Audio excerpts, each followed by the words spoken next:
Bonjour à tous, c'est Edouane. Aujourd'hui, on se retrouve pour parler du Grand Prix de Formule 1 de Singapour avec à la fin la victoire de Sergio Pérez. Mais avant justement de revenir en détail sur cette course mouvementée, je vous laisse découvrir le classement.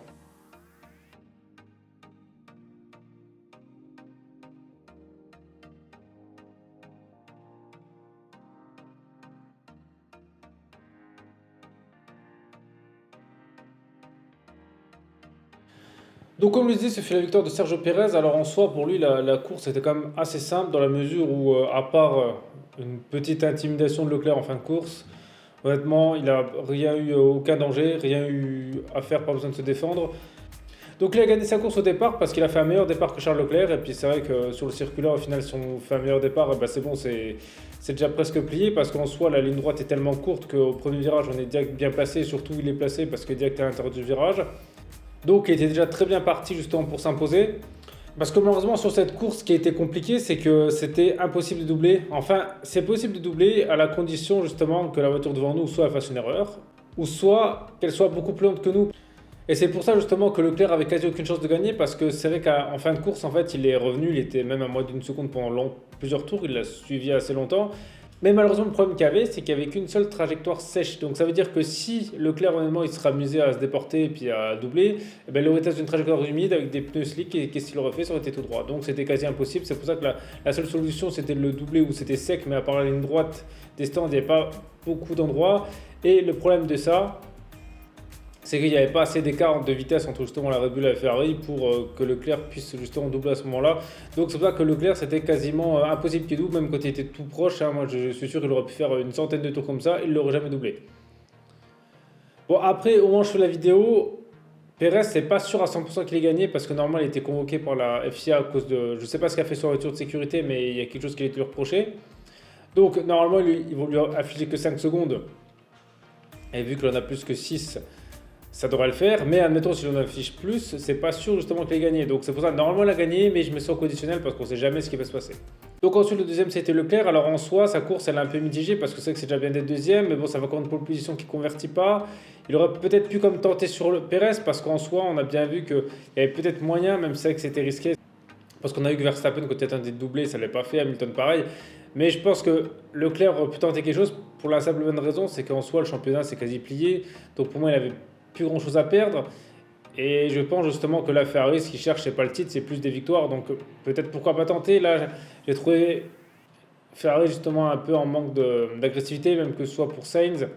Voilà, je pense que même avec Sainz, ils auraient pu tenter quelque chose d'autre. Ça a été un peu dommage justement que Leclerc n'ait pas un peu plus tenté. Bon après, voilà, peut-être que même si c'est une très très faible chance que ça arrive, peut-être qu'ils y croyaient encore au titre, donc ils se sont dit, ouais, allez, on va essayer d'assurer justement les points. Bon, après, pourquoi pas, hein. Et c'est pour ça que peut-être que ça aurait été Verstappen qui serait premier et Leclerc deuxième, peut-être que là, on va dire Ferrari aurait tenté. Ensuite, donc le troisième, ça a été Sainz. Alors Sainz, pour moi, il a pas été du tout bon parce qu'en soi, même s'il est troisième, on va dire c'est bien, mais il a fini tellement loin de Leclerc, je sais pas pourquoi c'est arrivé ça. Peut-être que justement, il n'était pas à l'aise sous la pluie, je sais pas. Voilà, peut-être que ça lui réussit pas. Après, c'est que Sainz, sous la pluie, j'ai pas de mémoire des grandes performances de lui, donc à mon avis, ça doit pas être un pilote exceptionnel sur la pluie, mais voilà, c'est peut-être ça. Mais voilà, c'est un peu dommage en tout cas, parce que justement, il y a des courses qui faisaient bien, là, d'avoir autant d'écart avec la même voiture. Ensuite, le quatrième, c'est Norris, donc avec cinquième Ricardo. Donc c'est vrai que là, les McLaren ils ont fait vraiment une très belle course. En fait, ils ont su profiter justement des erreurs d'Hamilton et puis des autres pour pouvoir se glisser là. Alors en soi, c'est vrai que c'est une belle performance pour McLaren parce qu'en plus vu que les deux Alpines ont abandonné, ça leur permet de repasser devant le championnat. Après, en soi, on n'a pas trop vu si juste Norris, on va dire que quand il a tenté de bloquer Verstappen. Donc c'est pour ça que les McLaren, justement, à partir d'une McLaren, c'était plus possible de doubler. Il n'y avait plus assez de différence d'écart entre les voitures. Mais voilà, ça, parce que Verstappen n'a même rien tenté sur Norris. Mais en soi, c'est vrai qu'ils sont quand même pas trop mal débrouillés. Même c'est vrai que sur la fin, Norris revenait sur Sainz. C'est pour dire le niveau de Sainz, hein, parce que la McLaren, elle est quand même moins forte que la Ferrari, c'est sûr. Donc je sais pas ce qu'il avait Sainz, c'était les pneus, mais ça m'a quand même étonné. Et puis Ricardo, honnêtement, quand on voit ça, on se dit, je ne comprends pas justement comment il peut faire des qualifications si mauvaises ou des courses des fois si mauvaises, parce que là, il a réussi à être cinquième, donc même s'il y a eu beaucoup de problèmes des autres, tu vois, ils ont eu des abandons, il y a eu des erreurs, mais on peut dire ce qu'on veut. Au final, pour être cinquième, c'est-à-dire qu'il fallait pas faire d'erreur, pas se planter, et il l'a pas fait justement, il a fait une belle course propre. Alors certes, on l'a pas vu à l'écran, ou ouais, même pas du tout, c'est vrai que j'ai même pas le souvenir de l'avoir vu. Mais en soi, s'il est là, c'est qu'il n'a pas fait de grosses erreurs. Donc, il a quand même géré. Et ça montre qu'il a toujours son niveau. Donc, C'est dommage en vrai. J'espère que ce résultat ça va l'aider, même si je pense que le problème qu'il a, c'est qu'à un moment donné, son niveau de pilotage, il a toujours, c'est vraiment la voiture qui lui correspond pas.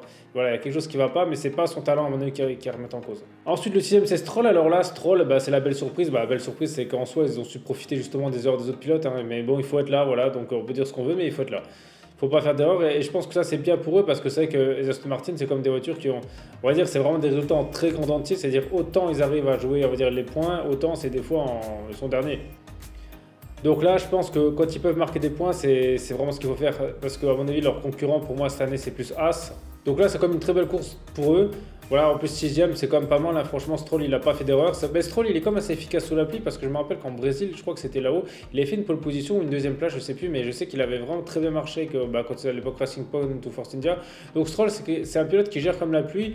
Donc je pense que ça a dû vraiment l'aider. C'est pour ça qu'il n'a pas fait d'erreur et qu'il a su justement amener sa voiture assez loin. Alors ensuite, le septième, c'est Verstappen. Alors Verstappen qui a eu comme une course très mouvementée, hein. Donc déjà au départ, il s'est complètement loupé. C'est très rare de le voir faire ça. Honnêtement, je crois que c'est la. Bah, toi, j'ai pas le souvenir d'une course récente, ou même dans les 2 dernières années qu'il a fait ça. Donc voilà, bon, c'est vrai. Donc il s'est retrouvé 12e. Alors c'est le seul, on va dire, qui a vraiment fait le spectacle et a réussi à doubler. Par contre, ce qu'on a bien vu, c'est qu'il doublait, mais il doublait vraiment des voitures qui étaient moins rapides que lui. Donc il a doublé Vettel sur la fin, il a doublé des As. Mais c'est tout. Sinon, les autres voitures qu'il a doublées, c'était parce qu'ils ont fait des erreurs ou ils ont des problèmes. Mais il a pas réussi à doubler une voiture, on va dire, qui était même une McLaren par exemple, justement derrière Norris il est resté longtemps, derrière Alonso était bloqué aussi. Donc ça montre que Verstappen, qui est quand même un pilote très agressif, si même lui il n'arrive pas à doubler, c'est que ce circuit il a quand même un problème. Alors Verstappen a quand même eu, on va dire, le mérite d'avoir tenté quelque chose que c'était la seule moyen de doubler, c'est-à-dire un dépassement kamikaze sur Norris. Alors malheureusement pour lui ça n'a pas fonctionné, même si c'était pas loin. Je pense que sur sa manœuvre, en fait l'erreur qu'il a fait, c'est qu'il a freiné trop tard, mais vraiment trop tard dans la mesure où il a freiné à la limite où il avait déjà passé plus de la moitié de l'autre voiture. Donc je pense qu'il suffisait juste qu'il freine au moment où il dépasse un tout petit peu l'autre et c'était bon parce qu'il était mieux placé dans le virage, donc il suffit juste de ça. Donc là-dessus, je pense que c'est plus un coup d'énervement parce que s'il avait réfléchi, ça passait. Parce que là, ça se voyait qu'il a vraiment trop bloqué, mais vraiment trop. Donc je pense qu'avec un peu moins, sa manœuvre passait. Mais c'était la seule moyen de doubler. Et bon, c'est quand même une manœuvre qui est très risquée en soi. Parce que là, heureusement que le circuit, entre guillemets, il n'est pas trop mal fait, où il y a directement des voies de dégagement, parce qu'honnêtement, ça aurait été un mur, c'était fini, quoi. Donc voilà, après son erreur, justement, ça lui a encore coûté des places, mais il a quand même réussi à remonter grâce à une voiture de sécurité, justement, et puis à finir septième. Voilà, grâce à une erreur d'Hamilton. Et puis il a eu l'avantage, justement, que les voitures qu'il avait doublées, c'était pas justement des top voitures, c'était des voitures beaucoup moins rapides que lui, donc ça lui a permis justement de remonter. Mais bon, au moins, ce qui est bien, c'est que ça a permis justement de relancer au moins, ça allonge un peu le suspense, on va dire, du championnat, parce que là, il a pas marqué beaucoup de points, donc ça laisse un peu de chance à Leclerc, parce que le Perez, on va le compter, on sait très bien que Red Bull, ils vont privilégier Verstappen pour le titre. Mais donc ça laisse un petit peu d'espoir à Leclerc. Donc ensuite le huitième c'était Vettel, donc voilà c'était bien pour Aston Martin. Après voilà malheureusement Vettel s'est fait doubler par Verstappen à la fin. C'est dommage justement qu'il n'a pas peu plus assisté parce qu'il y aurait eu moyen pas de se faire passer, mais bon après Verstappen avait le DRS, la Aston Martin est vraiment beaucoup moins rapide. Donc là je pense qu'il a fait ce qu'il a pu ou il a essayé on va dire entre guillemets. Mais voilà c'est comme ça reste une belle place pour Aston Martin de mettre leurs deux voitures dans les points. C'est pas tout le temps que ça arrive, donc je pense qu'il faut qu'ils profitent de ça parce que c'est pas dit que justement que ça arrive de nouveau avant la fin de la saison quoi. Ensuite, le neuvième, ça a été Hamilton. Alors Hamilton, malheureusement, pour moi, il fait partie des grands perdants du jour parce il visait comme le podium en soi. Bah, plus la quatrième place, mais je pense qu'il y aurait moyen de l'avoir étant donné que Sainz était vraiment la ramasse sur la fin. Il y aurait peut-être eu moyen de le doubler. Mais malheureusement, Hamilton, bah, déjà, il a fait une erreur. Voilà, c'est très rare de le voir faire ça. C'est-à-dire qu'il a fait une erreur comme la même qu'Albon. Et puis c'est une erreur, en fait, c'est tout bête. Hein, c'est juste.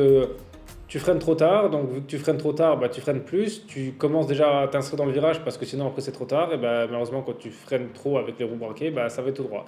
Encore c'est pas un gros choc, à cause de ça justement il a cassé son aileron, il a dû s'arrêter, mais même il a perdu de place et c'est dommage parce qu'Hamilton c'est le genre d'erreur qui fait quasi pas.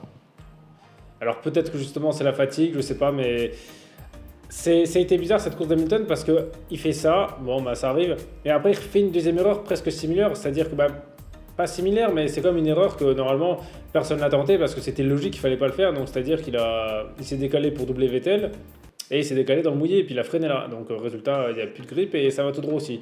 Voilà, donc c'est presque deux erreurs similaires. Et ça m'étonne quand même parce que Hamilton, bon, il en fait pas trop et puis au final tu fais pas deux fois la même erreur, donc je sais pas. Peut-être c'est la fatigue, je sais pas, peut-être l'énervement justement d'être bloqué parce que ça l'a énervé déjà d'être bloqué par Sainz et qui pouvait rien faire. Donc voilà, mais c'est un peu dommage parce qu'en soi, il faisait comme une belle place, mais c'est vrai que même pour les Mercedes, ça a été le chaos complet. Russell qui finit dernier et qui a permis justement de servir d'essai aux autres pilotes pour savoir quand il fallait mettre les pneus pour le sec. Donc là franchement, cette course Mercedes, j'ai vraiment pas compris parce que c'est comme Mercedes, quoi, et de les voir les deux ramer à ce point, c'est rare. Après, on va dire le point positif comme à retenir, c'est que en rythme, ils étaient quand même pas si mal, hein, c'est-à-dire qu'ils arrivaient quand même à suivre Sainz. C'est pour ça que je pense que sur la fin de la saison, il y a moyen de les voir encore sur le podium Mercedes, donc soit Hamilton ou Russell, mais c'est quand même dommage. Après, voilà, peut-être vu qu'ils savent que maintenant le titre il est flingué, peut-être qu'ils ils tentent des choses, mais j'espère qu'Hamilton, justement, ça va pas trop se reproduire ce genre d'erreur parce que c'est quelque chose qu'on n'est pas habitué, et, surtout venant de lui, quoi. Et dixième, c'était Gasly. Alors Gasly, justement, c'était le pilote, on va dire, le plus qui voulait la pluie. Bon, bah, au final, ça lui a pas vraiment porté chance parce que les AlphaTauri, bah, Tsunoda qui s'y met.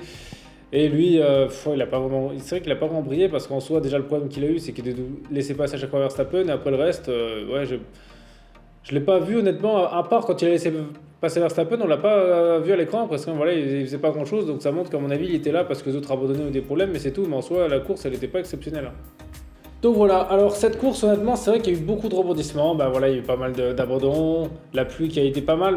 Mais ce circuit pour moi il devrait être refait parce qu'il a exactement le même problème que Monaco et en soi c'était pas une belle course, hein, il faut être honnête. Parce que, alors certes il y a eu des rebondissements, mais si on enlève tout ça, il y a eu presque aucune passe d'armes parce que c'est impossible de doubler. On a bien vu que même avec le DRS à la fin, bah, si c'est vrai que s'il n'y avait pas eu la zone mouillée, il y aurait peut-être une zone en plus, mais le problème c'est que les zones de ligne droite, bah, les lignes droites justement sont trop courtes avec les voitures modernes, parce que c'est vrai que dans les voitures anciennes, il y avait un peu plus d'écart, justement le DRS apportait plus de gains, là le DRS n'apporte quasi rien, et c'est-à-dire que le seul point de freinage qu'il y a bah, où on peut doubler, c'est le premier DRS après le départ, et bah, malheureusement celui-là il suffit que l'autre pilote il se mette à gauche.